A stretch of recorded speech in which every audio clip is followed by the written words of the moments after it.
It's been hard. It's been hard to remain optimistic. Very much, I see. With everything that's happening, every day I get calls from home saying, "Oh, today this house got burned," or "Today this village got burned." Every day. Good afternoon, viewers. On our newest episode, we have with us Worrin Muivah, the founder and CEO of Sept Northeast Academy. Hello, Worrin. Hello.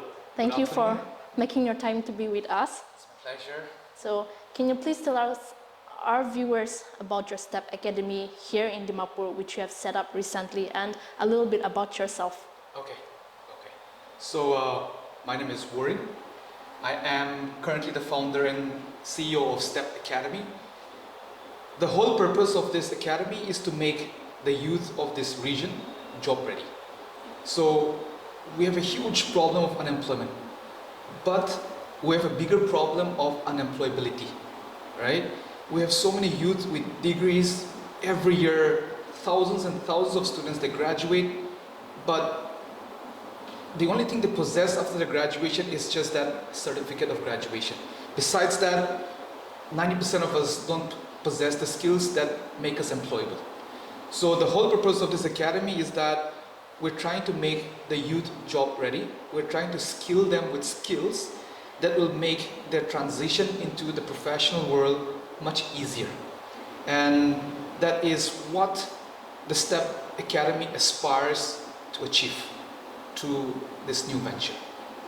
Talking about making the youth job ready, how will Sept Academy here in Dimapur adopt its curriculum or teaching methodologies to cater to the specific needs and aspirations of the youth in Dimapur, especially knowing Dimapur has a vast representation of population from different communities and tribes?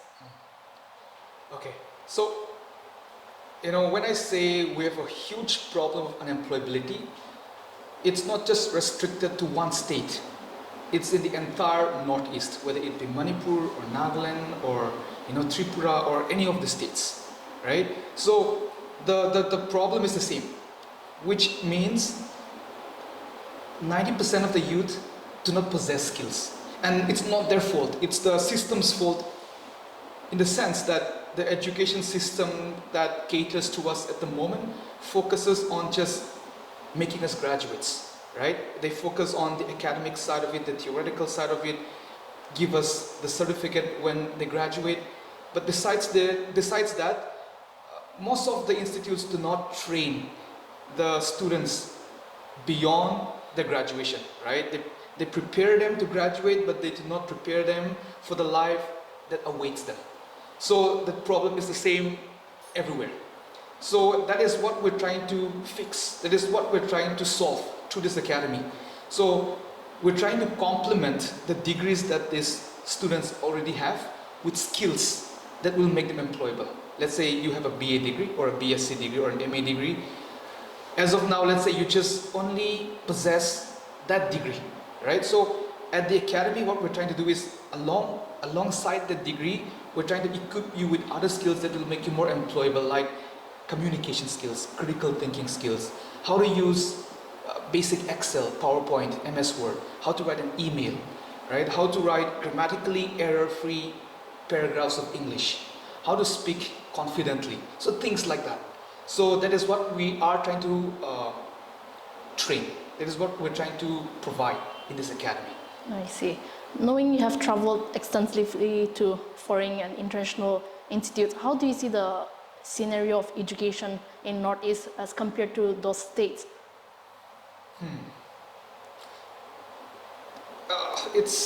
We're still so far away, right? We have to be completely honest. Our education system is still so far away compared to the developed countries. Like I said, we're still focused on just the academic side of it. We're focused on producing toppers. We're focused on producing, and there's nothing bad in that. There's nothing bad in that. It's good. However, the problem is that that becomes the only focus. We don't focus on the other side of development. We only focus on the academic side, which is to produce toppers, subject toppers, state toppers, right?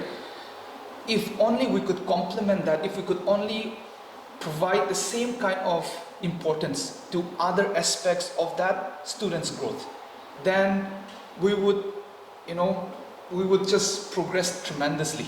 And that is what I see is lacking here. So for example, when I did my master's in the Netherlands, the system there is such that, you study up to a certain point, and they don't force all this further studies upon you. If the student finds out that I am interested in plumbing, for example, right? After a certain point, he can just focus on plumbing. If the student says, oh, I want to focus on this field, then they focus on that field. If the student says, oh, I want to focus on higher studies, then they can go on. But in our system, we don't have that kind of freedom, right? We don't have that kind of freedom and independence. It's just, we have no other options. It's just studies, right? Academics. Then after that, once we graduate, besides that degree and the certificate that we have nothing else. Which is why we become unemployable. And which has led to this problem of unemployment. So, in that sense, we're so far behind. I am hopeful that there will come a time when we can reach that level. But as of now, we still have so much to do to really catch up with these countries. Given the minimum criterion for application to sign up in your academy, we have seen it's class 12 and above. So how does STEP Academy plan to accommodate students with varying educational backgrounds and skill levels to ensure their success in the courses? So the minimum qualification that we're looking at is 12 pass and above, right? So when we advertise our academy, we've advertised it in such a way that the whole purpose of this academy is to make you employable, right? And we've said we're going to teach communications, basics of Excel, basics of email writing, this and that. So irrespective of what degree, academic qualifications that you have, like I said before, everybody is lacking in all of these skills, right? So when they come to this academy, when they come to this class, they're all going to be at the same level. Whether you're a class 12 pass or a graduate, like I said, both have no idea of what an Excel is or how to use basic Excel.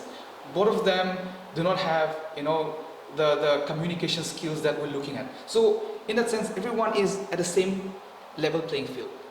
So for example, if you are a class 12 pass, in fact, you would be in a much better position because right after your 12, you'll be trained with all of the skills that your life after that will be much smoother. That's very true. Even if you come after graduation, right, when you possess all the skills, it becomes, you have the qualifications, required qualifications to look for jobs, and that makes you more employable. So in that sense, this class difference hardly matters because they've all come at the same level of knowledge and skill. And we're trying to sort of upskill them from that level. Talking about possession of skills or upgradation and honing of one's skill, do you think it is on society or lack of interest of the individual? I think it's a little bit of both. It's a little bit of both. Like I said, when I say society, right, I'll just refer to the system, the education system. So the system does not prepare our students, the system does not prepare our youth to be job ready, right? So that's one aspect. And definitely, I mean, the lack of awareness, because I think it is up to an individual to really realize that, oh, with the skills that I possess, I don't think I can succeed anywhere. So I need to really, now for example, just so many online courses that you can take. There's a lot of other institutes where you can go and learn all of the skills. So if you are really, if you really want to get more skillful, if you want to get, better, there are avenues where you can. So there's where laziness comes into play. So I think the lack of awareness and also the lack of awareness about the consequences of not possessing these skills make us just quite complacent, and that is holding us back in this entire northeastern region, right? So I think it's a mix of both, laziness as well as the system. Can you give us some insights into the selection process for the subject experts and trainers at STEP Academy? Okay. So for the last 3 years, I've been running my organization in Manipur, and one vertical of our organization is quite similar to STEP Academy, which is skill training for underserved indigenous women. So it's an employability program where we try to upskill them and make them employable. So over the last 3 years, having extensively traveled within Manipur and other parts of Northeast, we have sort of identified certain aspects where we are lacking. For example, communication, right? We are lacking so much in terms of communication skills. How to express yourself, how to communicate professionally. For example, when I was looking for applicants to apply to the program, and for that matter, when I talked to a lot of people within Dimapur in the last 2 months, let's say we tell them, okay, write an essay as an application for your admission, right? The least I expect is for them to write an email or write it on a Word doc and send it as an attachment. But many people, they would just write it on a piece of paper, take a picture of that, and send that picture as an essay. Same thing with CV. I expect a properly made CV, but a lot of them would just write on a piece of paper, click a picture of that paper, and send it. And it's not their fault. Like I said, the system has not trained us, nor the system has made us aware of the importance of possessing such skills. So that's how I realized that, okay, we're lacking so much in this aspect. Then Excel. Now, without the knowledge of Excel, life is impossible. But 90% of our youth or students do not possess the skill. And that's one thing, that's like one minimum criteria that every job application asks, whether you possess Excel skills. Nobody. So that's how I identified certain aspects, right? And after having identified all of these aspects, I started reaching out. Okay, is there anybody who's qualified enough to teach communications? Is there anybody who is qualified enough to teach Excel? Is there anybody who is qualified to conduct workshops on CV writing? And then I reached out to my network, and then people started reaching out to me. Then I spoke to them, I interviewed them, and through that process, I selected the best from each of these subject areas. And then these people are the ones who will be teaching at the academy as well. Okay, so sure. they're all vetted and all, checked. I see. That sounds a very good plan. So, talking about making the youth job ready, and when we look at the current industry requirements and the trends, has STEP Academy made any pre-partnership agreements with other organizations to assist in placements when we talk in realistic scale?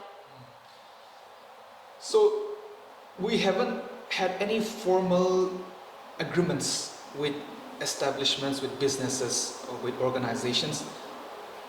First of all, because I am new to this place, Yes. so my reach is very limited, right? So that is one challenge. But it's definitely in the long-term plan to reach out to organizations, establishments, and have this kind of arrangements. But informally, I have met quite a few friends, acquaintances who run small businesses, small establishments. When I meet them and talk to them and say, this is what I'm going to teach, communications, Excel, personality development, this, all of them were like, oh, I think one of my staff needs such training. I have really good staff, good at heart, but professionally, they're way behind, right? They can't talk professionally with customers. They don't know how to maintain accounts, but they're nice people. So I want to send them. So in that sense, I have sort of reached out to quite a few people, and they are sending their staff, right, to come and learn. And hopefully, in the coming days, in the subsequent batches after this, once other people realize the difference in terms of quality among the students who have passed out from STEP Academy and those who have not passed out, right, and the level of skills they possess, then we're hoping that we would be able to start reaching out to organizations, establishments, businesses to have this kind of formal arrangement where we become the supplier of such people. Because the demand is the demand is there. The demand to employ qualified, skillful people is there, but the supply isn't there. For example, like I said, a friend of mine was looking for an employee, right? Like for an office secretary. He advertised it. A lot of people reached out. So the first thing he said was, "Send me your CV." Many of them, like I said, they just wrote on a piece of paper, clicked a picture of that, and sent it. So the first impression was already bad. So you can sort of imagine the level of professionalism that the person has. So in that sense, there are so many people who want skillful employees but are unable to find. Hopefully, STEP Academy will solve the problem. We will produce skillful youth, skillful people who can sort of take up all these jobs that people are looking out for. So that's the plan, that's the hope. I see. And we also like to know if it was an easy transition for you to come to Dimapur and start up your STEP Academy here. And why Dimapur rather than setting up in Kohima, the capital? Okay, good question. When I first came to Dimapur, I never came with this intention of doing anything. Yes. Right. The first and foremost reason why I came to Dimapur was to escape the conflict in Manipur and have access to internet so that I can continue my work. Never in my wildest dream did I imagine that the conflict would drag on for this long. I thought max 1 month. Situation will go back to normal, then I'll head back to Imphal and continue my work. But after a month of having stayed here, the situation never got better. In fact, it got worse. And I could never go back, right? And all the plans that I had with my NGO, with my organization in Manipur, they were all cancelled because of the situation. So I didn't see an immediate future in Manipur. And the situation didn't get better. So I decided then, let me think of starting something here. And that's when this idea came up. So when that idea came out, I started working towards it, and it's been quite a challenge. Like I said, it's a new environment for me. Just doing this tiniest thing, the most basic chore is an issue for me. It's difficult. I mean, for example, if I needed certain equipments, right? I don't know where to go because I'm not a native of this place. So I had to just ask around, right? Reach out to people. And I don't know the language, and I'm hoping to learn, but as I don't know the language, so the language barrier was there. So it's been a hard process, but God has been kind. Along the way, I met the right people, and I also found a business partner who is a native of this place. That's really great. Yeah, so that made things so much smoother. Right? Project was difficult, but after I met my partner, he knew the language, he knew the people, he knew all these areas, so it became a bit easier for me. So, which is why I can breathe a little now, and things are slowly taking shape. Hoping for the best. Hoping for the best, yes. So, talking about the disturbing situation that is happening back in your hometown, how do you manage to keep yourself optimistic and work towards your goals?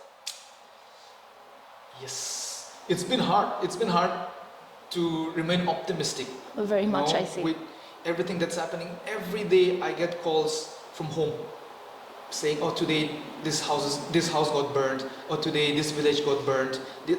Every day. And because of this situation, our family got scattered as well. My brother and I, we drove to Dimapur. My brother then went to Delhi for greener pastures. I stayed back in Dimapur. My mom and dad in Imphal, my sister and her family in Imphal, right?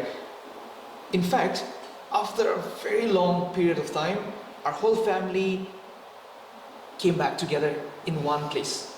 After a long time, we all lived together in one house, not just for a holiday, but each one of us doing our own thing. I ran in my organization.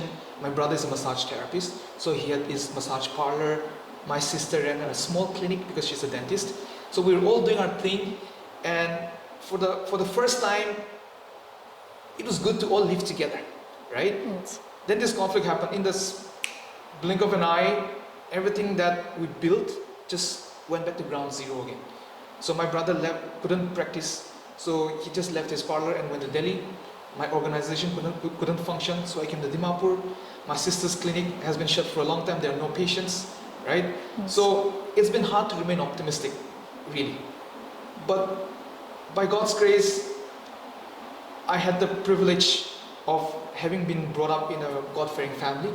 So my parents' prayers and our faith in God, that all things happen together for good to them that love God. Yes. So that axiom has always, been true to me. So this is the thing that keeps me optimistic, and that's the only thing that keeps me optimistic. From a worldly perspective, it's difficult, but from a spiritual perspective, because of my parents' prayers and the support, that's what keeps me optimistic.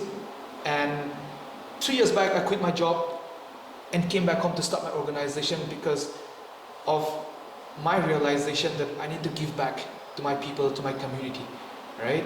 And now I'm doing the same thing here. When I started my organization, the bigger goal was to reach out to the entire Northeast. So this has given me an opportunity to expand to Nagaland as well. And eventually I want to reach out to the entire Northeast. So this is what keeps me going as well. So that is something that makes me remain optimistic and motivates me to continue doing what I do. Hearing your aspiration to connect the northeastern states closer, we would also like you to leave a message for individuals whose growth or career may have been affected or may have been left stagnant due to the violence in Manipur. So what message would you leave for them? What message? It's difficult. Every single one of us in Manipur have suffered, right? A lot of my friends who came back, right? I know quite a few friends who were looking forward to start new businesses, new ventures this year. And all of a sudden, all investors backed out, right? Because of whatever that happened. I had friends who were running successful businesses, startups in the last 2-3 years. Everything has just been boom, right? So, and then on top of that, I know friends who have not only suffered in terms of the business, but their houses have been burned down, right? People that they know have been killed, villages have been burned down. So, luckily for me, right now, the Tangkul Naga tribe is a neutral tribe. So we are not as affected by this conflict as the Kukis and the Métis are.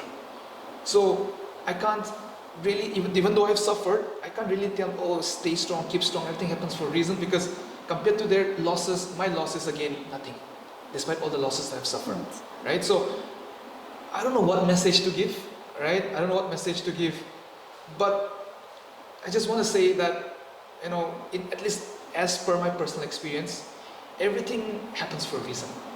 And I hope that whatever we've all been through, whatever you've all been through, will make us stronger individuals, right? We can't undo the past, we can't bring back our losses, but I hope that these experiences make us stronger individuals, stronger human beings, and more empathetic human beings.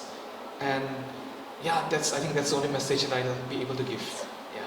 Hearing about your experience, we sure can connect to the brave step that you took up, and we hope the viewers can also relate to you and find a source of inspiration from you. So before we close our show, can you tell our viewers about the expectant start of your academic? Okay. Yes. Yeah. So the first batch of STEP Academy will commence in September. It's a 3-month course. So September to November, 4 days a week, Monday to Thursday, 4 p.m. to 6 p.m. So 2 hours of class, Monday to Thursday. The course fee is 2,999 rupees per month. And in this 3 months time, we're going to teach you all of the skills that I've mentioned. Communication skills, professional etiquette, professional presence, CV prep, interview prep, SOP cover letter writing, digital literacy. One of our exciting course that we're looking for is our Chat GPT course, right? Yes. So we're going to teach our students how to use Chat GPT to make their life more convenient, easier. So that course, we have a lot of workshops lined up. We have a lot of guest sessions who are coming in every week and talk about the experience of running organizations and what they expect from employees, from staff, right? So all of this knowledge would also make them more prepared for what's waiting for them outside. So these are all the things that we're preparing and we're going to teach. And maybe I cannot guarantee you right now that you'll get a job, but I know you will, right? Yes. But what I can guarantee you is that after this 3 months course, you will definitely be a better version of yourself. You will definitely be a better professional than what you already are. So I hope that a lot of you sign up. We Yes. have our Instagram page, Facebook, LinkedIn, Sept Academy. Yes.